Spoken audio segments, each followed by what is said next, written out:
저희 김신배 사회이사 후보님을 소개드리도록 하겠습니다. 이사님 올라오시죠. 박수 부탁드립니다.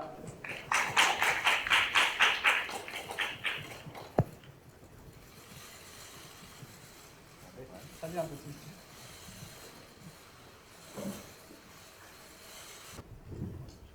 안녕하십니까, 김신배입니다. 여러분 이렇게 뵙게 돼서 대단히 반갑습니다. 사실 좀 아까 강 대표가 굉장히 여러 가지로 너무 지나치게 이렇게 표현을 해주셔서 몸둘 바를 모르겠습니다.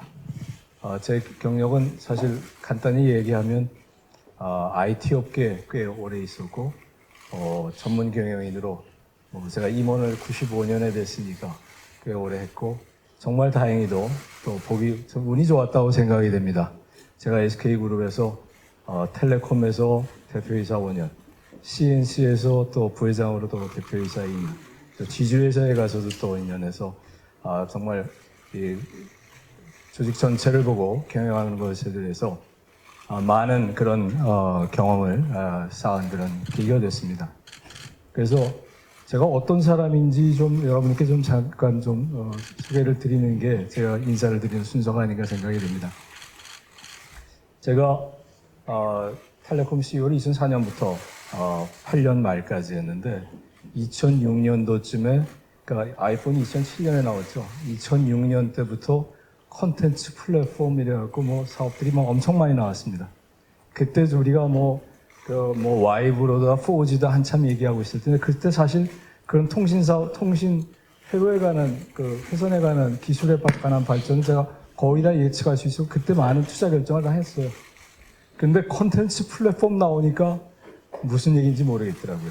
제가 콘텐츠 다 쓸 줄도 모르고 저보다 임원들이 더 잘 알고 임원들보다 어떤 경우는 신입사원이 더 잘 쓰고 더 잘 알아요. 그래서 제가 느꼈습니다. 이제 다가오는 시대는 지휘 명령의 시대는 갔다.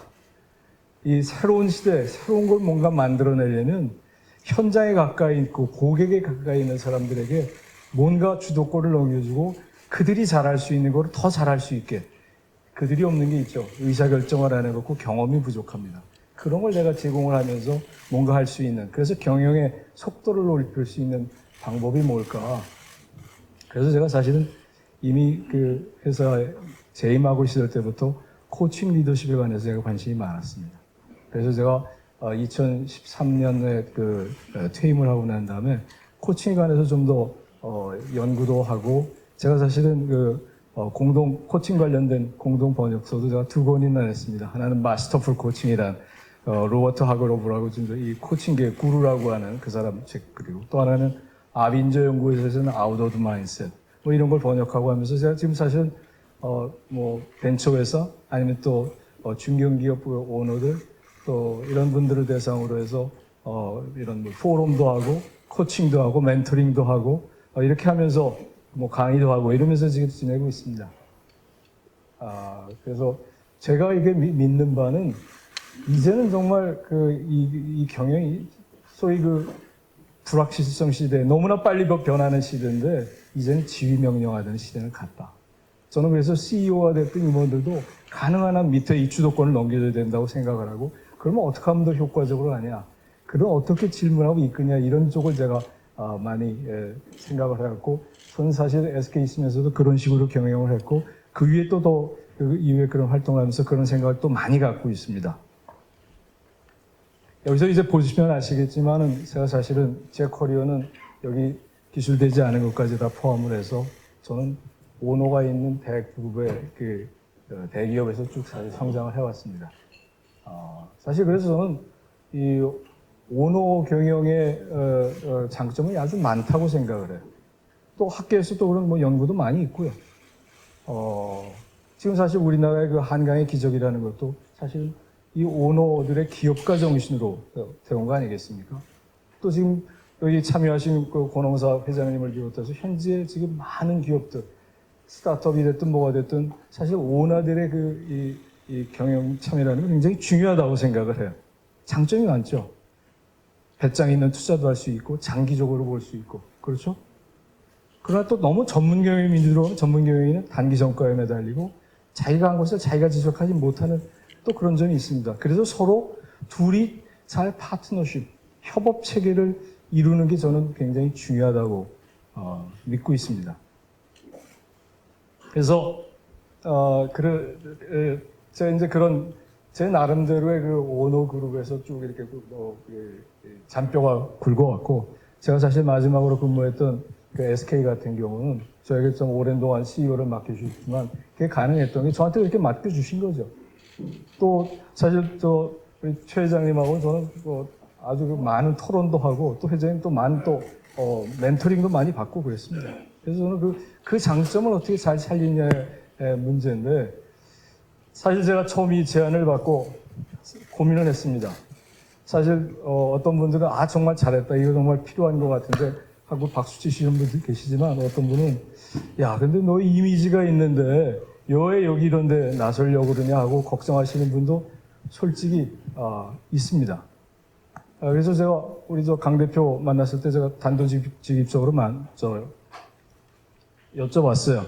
그랬더니 하시는 말씀이 조 부사장 물론이고 모든 주주들이 다 경영에 불참하겠다. 오늘 여러분이 아마 설명을 잘 들으셨을 겁니다. 여러 가지 규정으로도 이렇게 포함되어 있다고 들으셨을 거고요. 두 번째는 여러분 오늘 내 설명 들으신 내용입니다. 엘리엇과 KCGI가 뭐가 다릅니까? 그랬더니 여러 가지 그런 부분에 관해서는 삼자가 경영에 직접 참여하지 않는다. 전문 경영에게 모든 경영을 넘기겠다. 그래서 독립적 이사회 체제로 운영을 하겠다는 말씀을 또 다 들으셨을 겁니다. 그리고 또 하시면서 아까 펀드의 기간이 10년 이상 되는 장기입니다. 우린 먹튀 아닙니다. 그러면서 굉장히 진정성 있는 말씀을 해주셨습니다. 그래서 사실 또 권 회장님도 또 뵀어요. 그때 권 회장님도 이거 정말 국가적으로 중요한 일인데 당신 같은 사람이 꼭 좀 나서서 제대로 좀 했으면 좋겠다 하고 정말 제 손을 붙잡고 또 부탁도 하시더라고요. 그래서 생각 끝에 이런 생각을 해봤습니다. 사실 아까도 말씀드렸습니다만 사실 어떤 체계가 정답이냐는 건 없습니다. 오너 경영과 전문 경영 체계의 장단점을 잘 보완을 해야 되는데, 한진의 현재 상황과 경영 환경에 맞는 게 뭐냐, 적절한 협업 체계가 뭘까. 그래서 제가 문득 제가 그동안 여러 번 관심도 갖고 오랫동안 관심 갖고 들여다봤던 모델이 사실은 이 스웨덴의 발렌베리 그룹의 가버넌스였습니다. 아마 여러분 많이 들으셨겠습니다. 이 발렌베리가 스웨덴 주식시장 시가총액 한 40% 추격할 정도로 엄청난, 거기 있는 회사들이 보시다시피 중장비 ABB, 아스트라제네카는 제약 1, 2위입니다. 그다음에 엘렉트로닉스 너무나 잘 아실 거고, 에릭슨 통신장비로 세계 글로벌 컴퍼니죠. 이런 회사들을 갖고 있는 이 회사인데, 이게 150년 된 회사인데, 이 가문에 이 원칙이 있습니다. 존재하되 드러내지 않는다. 에세논 비데리. 그래서 지주회사의 CEO는 가문의 지원을 받아서 그래서 선정을 하지만 아주 엄격하게 실력이 검증된 사람이 지주회사를 책임을 지고, 각 계열사 CEO의 선임 평가에 관여는 하지만 회사 경영을 전적으로 CEO에게 맡깁니다. 그 대신 이 지주회사는 이 객관적인 자료와 분석을 근거로 해서 CEO를 컨설팅을 해줍니다. 그야말로 굉장히 전문적인 서비스를 제공하는 거죠. 제가 만일 들어가서 경영을 한다면 한진카를 먼저 이런 식으로 좀 정비를 했으면 하는 게 제 생각입니다. 근데 이 발렌베리 가문에 이런 얘기가 있습니다. 훌륭한 CEO가 살려내지 못할 만큼 망가진 회사도 없고, 멍청한 CEO가 망가뜨리지 못할 만큼 좋은 회사도 없다.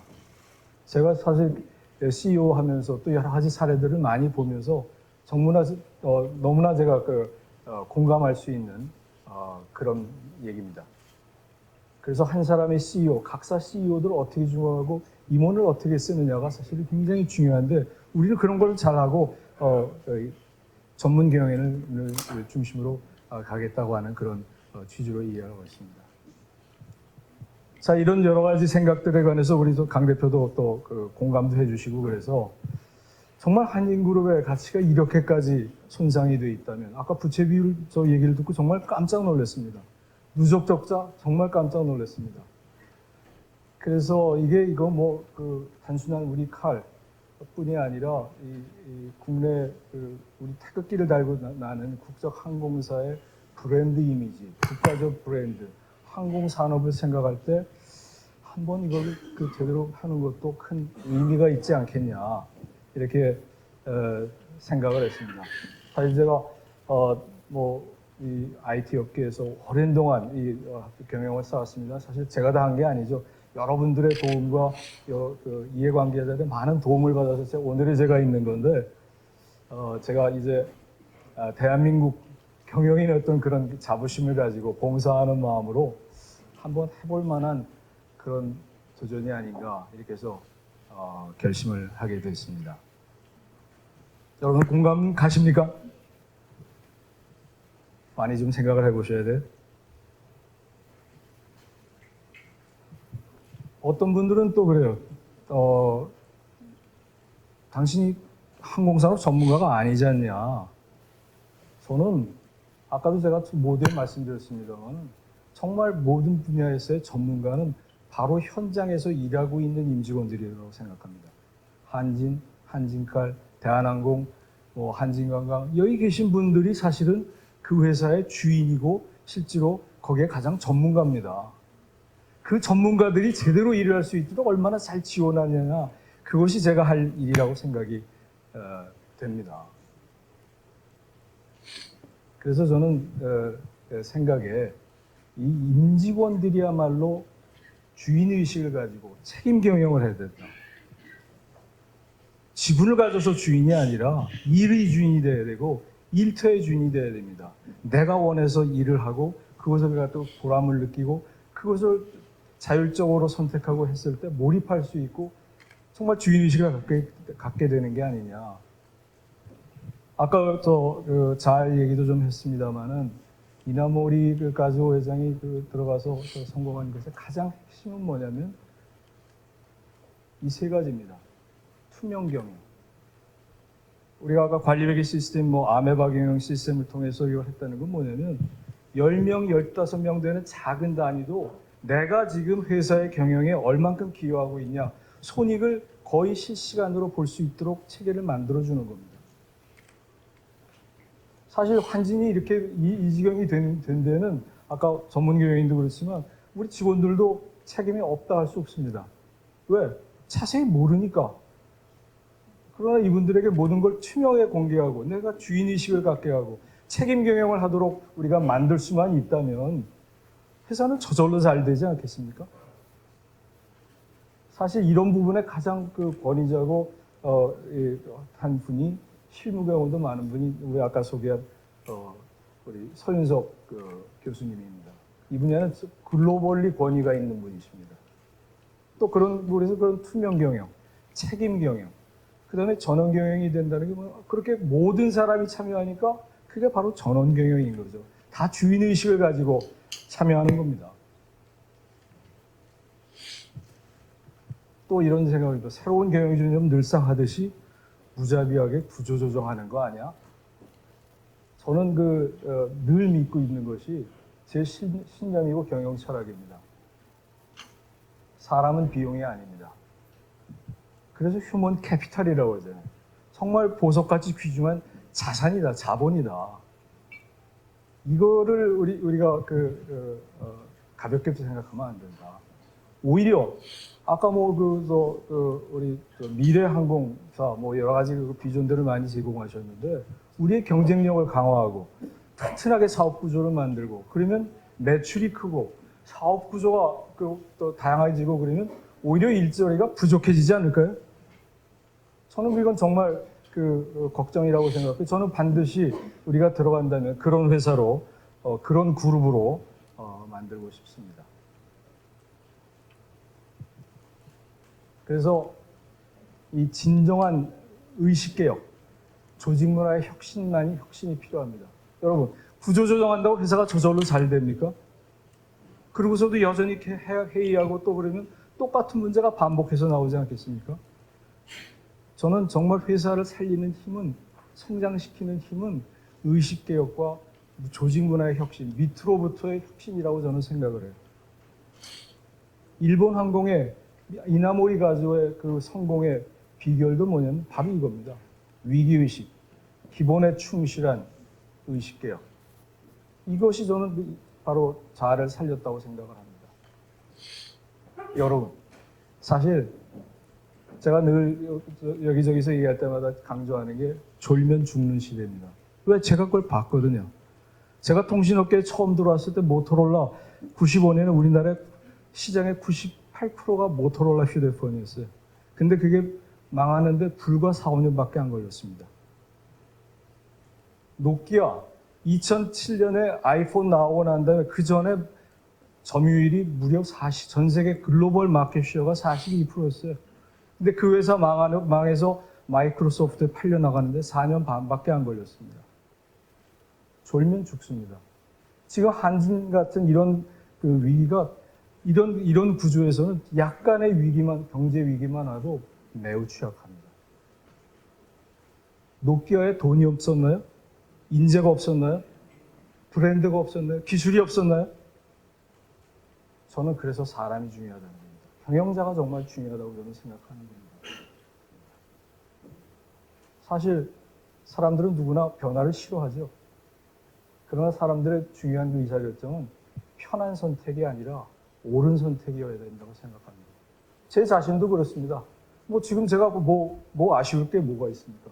그냥 편하게 이지하게 있으면 되죠. 그러나 뭔가 대한민국에서 뭔가 덕으로 여러 가지 사회의 덕으로 여기까지 왔는데 제가 뭔가 해야 되지 않냐.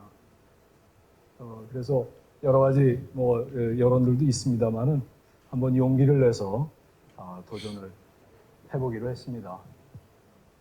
보셨겠지만 이런 것들이 하루아침에 해결되지는 않을 겁니다. 쉽지 않습니다. 하루아침에 되지도 않아요. 그러나 저는 여기 아까 또 말씀하셨던 많은 또 자산들이 있습니다. 턴어라운드 시키면 얼마든지 해볼 수 있는 것들이 많이 있기 때문에 저는 한번 우리 든든한 주주님들이 계시고 또 현장을 잘 아시는 이 전문가들이 현장에 있기 때문에 한다고 그러면 충분히 저는 한번 해볼 만하다고 생각이 됩니다. 파산 위기에 몰렸던 일본 항공보다는 낫지 않겠습니까? 저는 그래서 그 부분에 있어서 훨씬 한번 해볼 만한 그런 것이다 이렇게 생각이 됩니다. 또 아까 모두에도 잠깐 나왔습니다. 당신은 누구 편이냐? 누가 소개해서 됐는데? 이런 질문도 하는 분이 있는데 솔직히 저는 어느 편도 아닙니다. 저에게 만일 굳이 편이 있다면 모든 주주, 고객, 그리고 바로 임직원들입니다. 그건 제가 늘 해왔던 저의 경영 철학이기도 하고 앞으로도 계속 그렇게 경영을 해나갈 그럴 생각입니다. 자, 이제 다시 한번 제 프레젠테이션을 마치면서 정리하면 정말 이 회사를 잘 만들어 보려면 모든 것을 투명하게 하고 우리 구성원들이 다 주인의식을 가지고 자기가 맡은 곳에서 책임 경영을 하게 하고 다 참여하게 만듦으로써 빠른 속도로 우리가 해나간다면 정말 잘할 수 있지 않을까. 지금같이 또 우리 그룹이 이미지가 떨어져 있던 때가 없다고 생각합니다. 단순히 존경받는 회사, 그냥 구조조정의 경영정사가 돼서 좋은 회사가 아니라 그 정도가 아니라 존경받는 회사보다도 더 나아가서 사랑받는 회사, 키워주고 싶은 회사, 이런 회사로 만들어보고 싶습니다. 사랑받는다는 건 무슨 의미인가요? 사랑받는 사람도 가끔 실수를 해요. 그러나 괜찮아, 내가 이해해. 넌 원래 그렇지 않잖아. 다음 기회를 줄게. 그럴 수 있다면 정말 그거는 사랑받는 회사일 겁니다. 저는 바로 한진이 지금 그런 가능성과 무한한 가능성과 잠재력이 있고 한다면 들어가서 만일 일을 할 기회가 된다면 그런 식으로 꼭 만들어 보고 싶습니다. 제 프레젠테이션 여기까지 마치겠습니다. 감사합니다.